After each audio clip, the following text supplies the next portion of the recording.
serie di eventi che in città accompagnino il pubblico a quello che sarà l'evento poi culminante, ovvero il festival vero e proprio che si terrà tra il 6 e il 10 di giugno. Il festival tratta di salute mentale attraverso il linguaggio dell'arte, quindi in realtà attraverso diversi linguaggi dell'arte, e ci ha fatto piacere collaborare con Fondazione Vignato proprio perché di arte insomma ne masticano parecchia e hanno appunto accolto questo progetto che era in realtà l'unione di due progetti che fanno parte ad un unico, fanno capo ad un unico titolo, che è appunto Stati d'animo.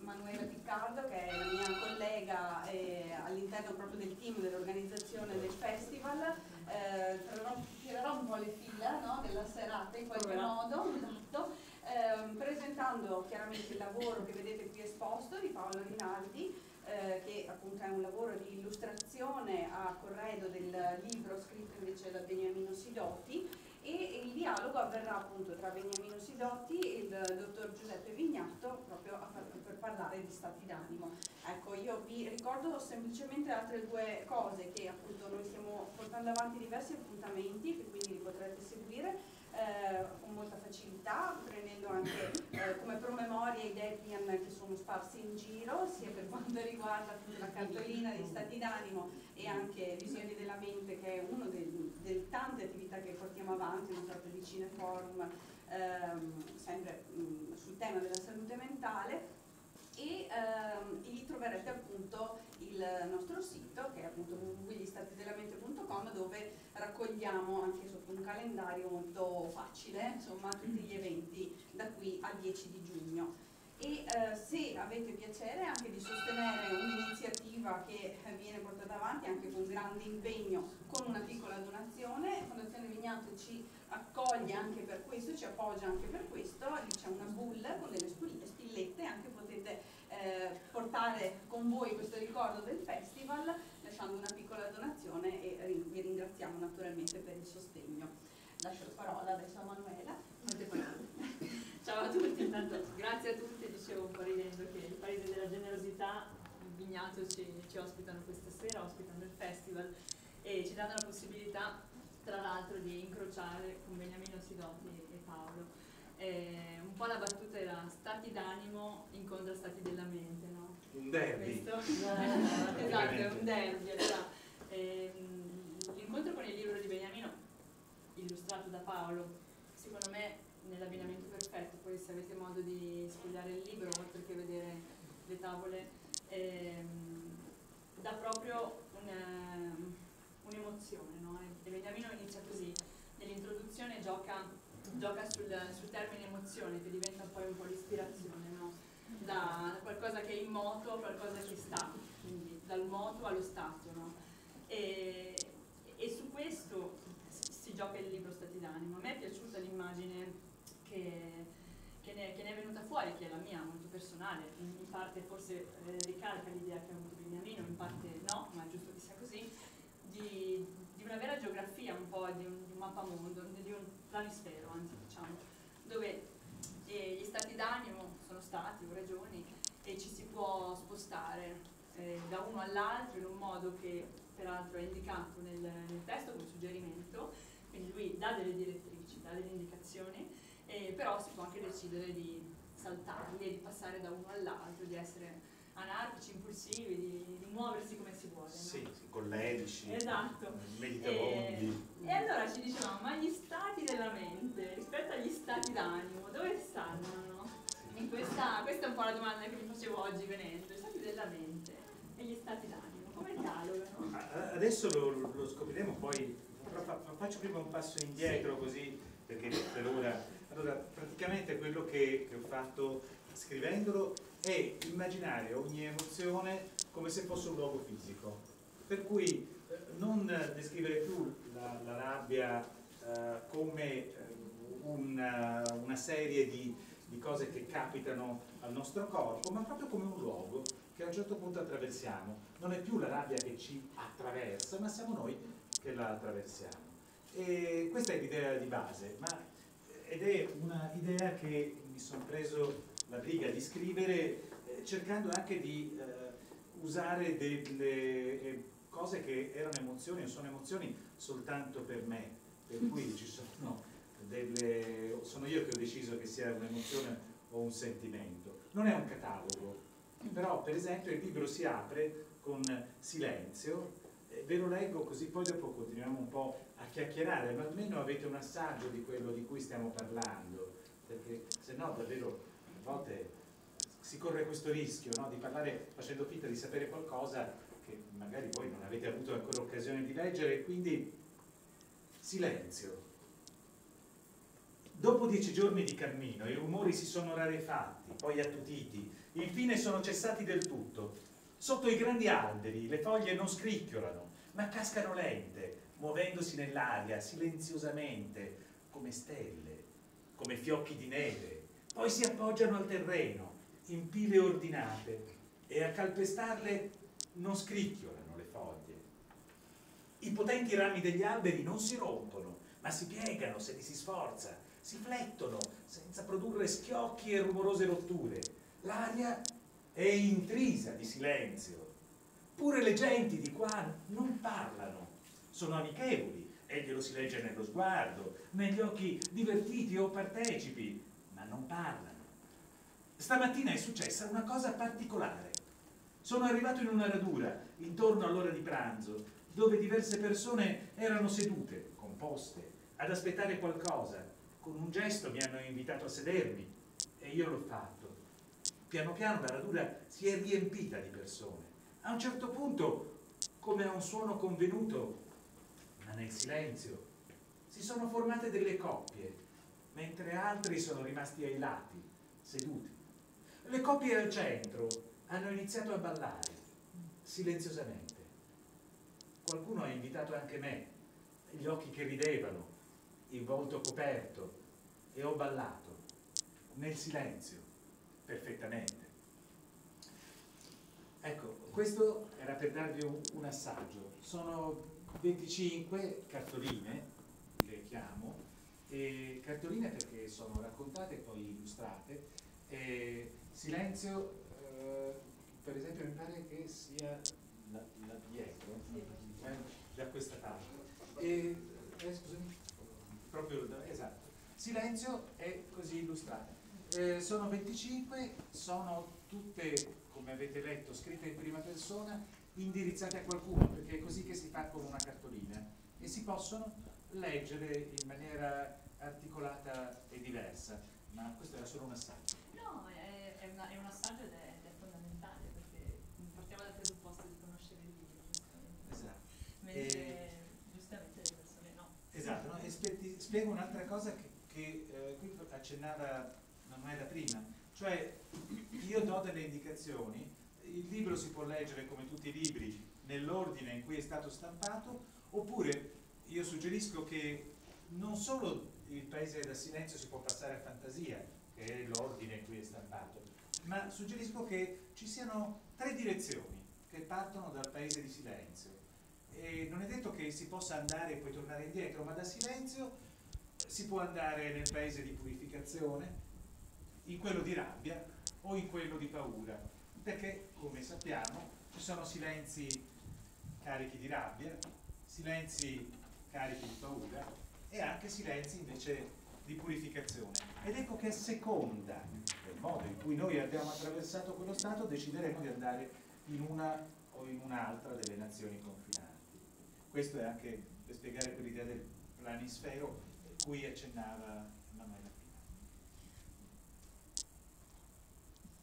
Io sono contenta per 2 motivi principalmente. Uno, perché le cartoline sono degli oggetti a cui io sono molto affezionata, e diceva Beniamino, mi ha commosso la prima volta che in uno di questi racconti ho trovato ti spedisco una cartolina dal paese di, perché è qualcosa che comunque probabilmente in quel cassetto che è un luogo dentro di me c'è la cartolina, no? L'emozione di spedire una cartolina.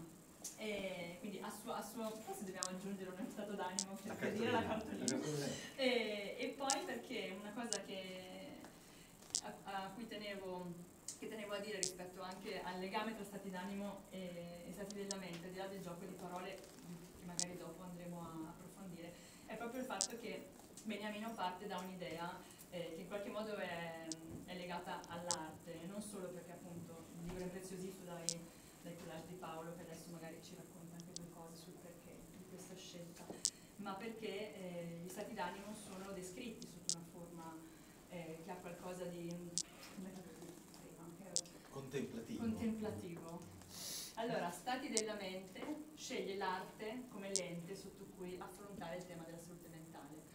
È uno stratagemma, è un modo di, un po' perché l'arte e le arti, ci dicevamo, ci portano tutti in qualche modo in una condizione contemplativa, e perché l'arte è uno strumento che ci può aiutare a preservare la salute mentale, quindi giocando anche sul tema che salute mentale non è qualcosa che è solo appannaggio di coloro che soffrono, ma anche di coloro che ce l'hanno la salute mentale e devono cercare di starci bene. E quindi in Stati d'animo abbiamo trovato questo tipo di collegamenti, quindi l'arte come narrazione, l'arte come appunto come illustrazione, l'arte come modo per raccontare. E quindi questo era un po' il link che abbiamo trovato immediato, e quindi i collage di Paolo che potete vedere e che sono totalmente onirici, quindi la prima cosa che mi è venuta in mente è proprio il fatto che siano onirici, e Paolo fa dei collage digitali, quindi qualcosa di assolutamente... Allora, diciamo che ovviamente i collage sono stati un modo per rendere visibili le impressioni dei racconti di Beniamino, quindi tutte le suggestioni, tutti gli input che arrivavano dai racconti sono stati poi resi in qualche modo, perlomeno reinterpretati da me, in modo pratico, in modo visibile.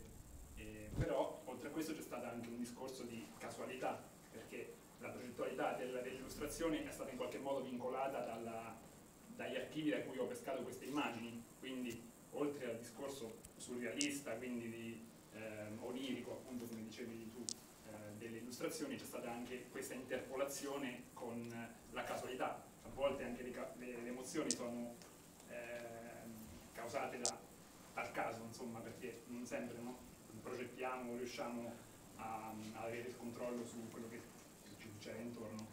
E quindi ecco, questa era un po' diciamo, l'idea dietro ai collage.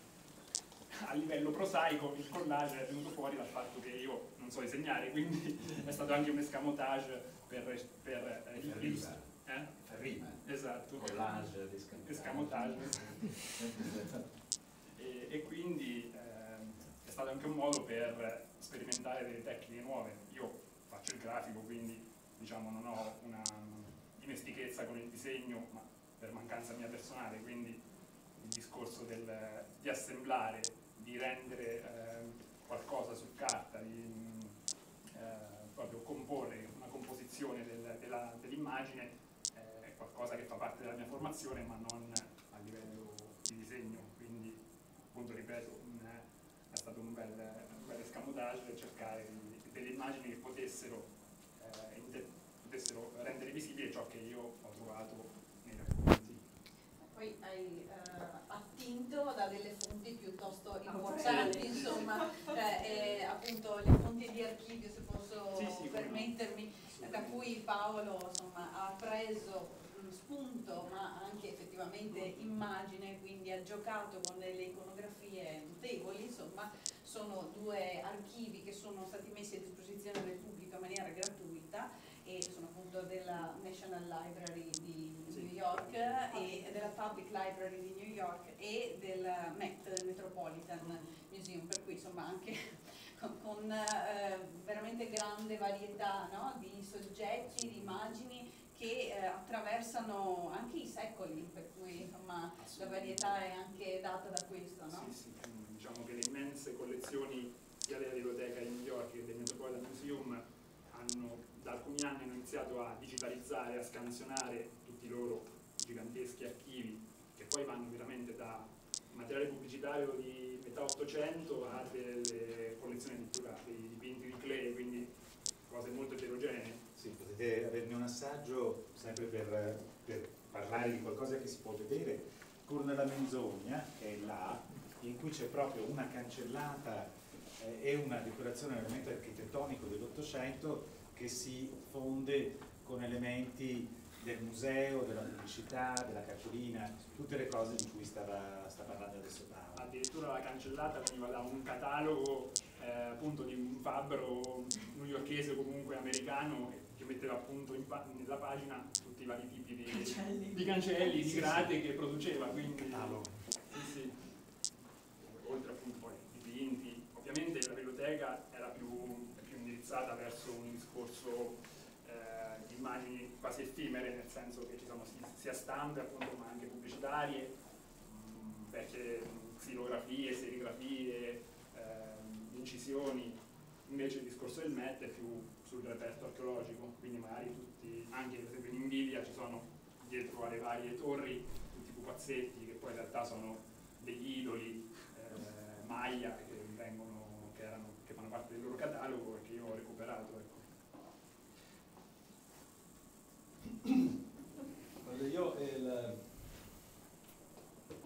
Mi hanno passato il tuo scritto, anzi Elisa mi ha passato il tuo scritto qualche mese fa obiettivamente, e quindi lei si aspettava che io dicessi qualcosa di interessante e ci ho anche provato. Sì.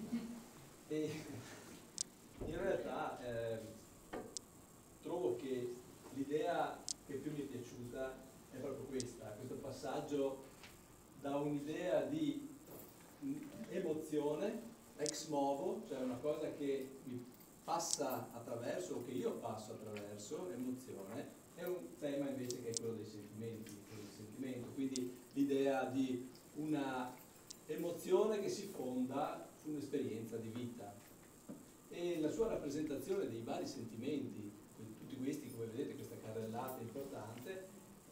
L'idea geniale secondo me è quella proprio di rappresentarla come momenti, come isole, come luoghi, e il tema del luogo è molto interessante perché la rappresentazione di un sentimento come luogo dentro di noi è estremamente importante, secondo me, è anche molto rappresentativa, fa parte di un immaginario che non riusciamo ad elaborare, no? E non mi stupisce poi che l'artista abbia, no, attorno a questi temi trovato queste descrizioni così oniriche, così cariche di significati altri, e questo secondo me è molto interessante. Il tema di fondo è sempre quello della persona, cioè la persona, e quindi questa sera ci sono molte persone note a me, conoscenti e persone che tornano ai nostri appuntamenti, però ce n'è una in particolare che io voglio ringraziare, che aleggia qui come un folletto shakespeariano dietro di me, che è Loretta Zorzi, una carissima persona, una persona molto cara a noi, ed è una grande esperta di questi sentimenti, quanto è una psicoterapeuta veramente molto importante. Però non è di lei giustamente che parliamo questa sera, quanto invece il suo marito, che è stato uno psicoterapeuta, che è mancato qualche anno fa, ormai, 7 anni fa, Davide Lopez, che è uno psicoterapeuta, era un psicoanalista molto famoso, sicuramente a livello internazionale, forse uno dei più importanti italiani, diciamo, anche per gli scritti che fa così. E uso le parole di Davide proprio per dire che secondo me la definizione più importante di persona, che si aggancia benissimo a questa, è proprio quella che lui ha dato, cioè persona come comunità dentro di sé, dico bene Loretta, persona come comunità dentro di sé, ed è molto simbolico e molto interessante ritrovare nei tuoi scritti l'idea lopeziana della persona, cioè questi luoghi, queste comunità dentro le persone, e queste comunità non sono mica comunità sempre ben vestite e neanche profumate, e neanche, sono comunità di persone dove ci sono chiaroscuri, dove ci sono i grigiori tipici di ognuno di noi, se no loro non farebbero il lavoro che fanno se le cose fossero tutte pulite, belle, saporite, e qui infatti troviamo una rappresentazione proprio di queste comunità che abbiamo tutti dentro di noi, vanno dall'invidia alla rabbia alla bellezza, ok? E questo secondo me è stato veramente una cosa che mi è piaciuta tantissimo, perché l'idea dell'isola, cioè l'idea del luogo come isola, ci porta immediatamente nella mente l'eroe, no? L'eroe dell'isola. E quindi questo è sicuramente un aspetto potente dentro di noi. E pensando però di diffondere l'idea che questo è lo studio dentistico e noi facciamo questa professione, e siamo tutti dei piccoli psicologi da questo punto di vista, e perché ci confrontiamo costantemente con questo mondo simbolico che è cavorale, che è carico delle ansie, delle paure, no? Il motivo per cui nessuno si siede volentieri su quella poltrona è esattamente questo, un mondo simbolico molto intimo, molto particolare, dove aleggiano tutte queste cose in maniera rappresentativa. E quindi il percorso di danza, come dici tu, che mi è piaciuto fare all'interno delle tue cartoline, è quello, me lo sono scritto naturalmente, è quello di paura, necessità, libertà, rinascita. È un po' il percorso che vedo fare in tanti pazienti nostri, nel senso che molti, una buona parte, arriva con questo senso di paura, e lui fa una descrizione della paura interessantissima nel suo luogo, che adesso sentiamo. Come vuoi, se Sì. vuoi accennare tu, se Una no faccio... descrizione della paura molto interessante. E poi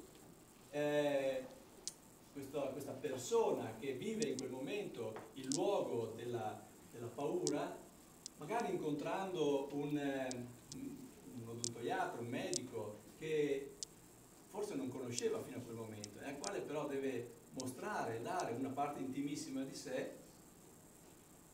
lo fa in uno stato di necessità. E mi è piaciuta tantissimo la descrizione che fa della necessità come urgenza, come situazione non scelta. Molte volte arrivano qui persone che hanno un'urgenza, non hanno scelto di essere qui, ok? E poi però, siccome la cosa più importante che esista tra un medico e un paziente è l'alleanza terapeutica, cioè quella specialissima relazione che si crea, che è un potentissimo farmaco, il farmaco più potente, la relazione medica intesa come alleanza terapeutica, è un farmaco assolutamente potente, che probabilmente ristabilisce alcune quote di ansia e di paura che c'è nella persona, e quindi si anela ad uno spirito di libertà, e quindi anche il tema della libertà, una libertà che tu descrivi come senso di libertà più che come stato di libertà, no? Cioè un derivare, un essere costantemente alla ricerca, molto anche dantesco da